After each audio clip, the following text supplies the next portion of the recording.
বর্তমান সময়ে আমরা যখনই সময় পাই তখনই কিন্তু মোবাইল ফোন ব্যবহার করি। আর বেশি সময় ধরে মোবাইল ফোন ব্যবহার করার কারণে আমাদের অনেকেরই চোখে সমস্যা হচ্ছে। এর মধ্যে অনেকেরই চোখ দিয়ে পানি ঝরে, আবার অনেকেরই চোখ জ্বালাপোড়া করে। তো আজকে আমি আপনাদেরকে মোবাইল ফোনের এমন 3টি সেটিংস দেখাবো, যেই সেটিংস 3টি আপনারা যদি আপনাদের মোবাইল ফোনে করে দেন, তাহলে এরপর থেকে আপনারা যদি সারাদিনও আপনাদের মোবাইল ফোন ব্যবহার করেন, তারপরেও আপনাদের চোখে কোনো সমস্যা হবে না। তো এরকম অনেক ইন্টারেস্টিং ভিডিও আসবে যেগুলো আপনাদের অনেক কাজে লাগবে। এজন্য অবশ্যই আমাদের পেজটিকে ফলো এবং চ্যানেলটিকে সাবস্ক্রাইব করে পাশেই থাকবেন।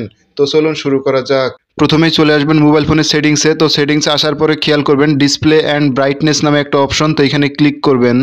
ক্লিক করার পরে খেয়াল করবেন অ্যাডাপটিভ ব্রাইটনেস নামে একটা অপশন পাবেন, তো এখানে ক্লিক করবেন। ক্লিক করার পরে খেয়াল করবেন এই অপশনটা আপনারা অন করে দিবেন, তাহলে কিন্তু আপনাদের যখন যতটুকু পরিমাণ আলো প্রয়োজন ততটুকু পরিমাণ কিন্তু আলো হয়ে যাবে ডিসপ্লের মধ্যে।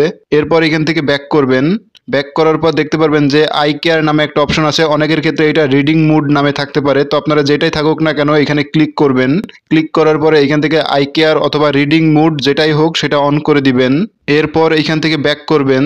তো ব্যাক করার পর দেখবেন যে ডার্ক থিম অথবা ডার্ক মুড নামে একটা অপশন পাবেন, তো এটা এখান থেকে অন করে দিবেন। তো এই অপশনটা যদি আপনারা অন করে দেন তাহলে দেখবেন যে ডিসপ্লের প্রত্যেকটা অংশ কিন্তু কালো হয়ে গেছে, শুধু লেখাগুলো বাদ দিয়ে। তো এই 3টা অপশন যদি আপনারা অন করে দেন আর তারপর থেকে আপনারা যদি সারাদিনও মোবাইল ফোন ব্যবহার করেন, তারপরেও আপনাদের চোখে কোনো সমস্যা হবে না।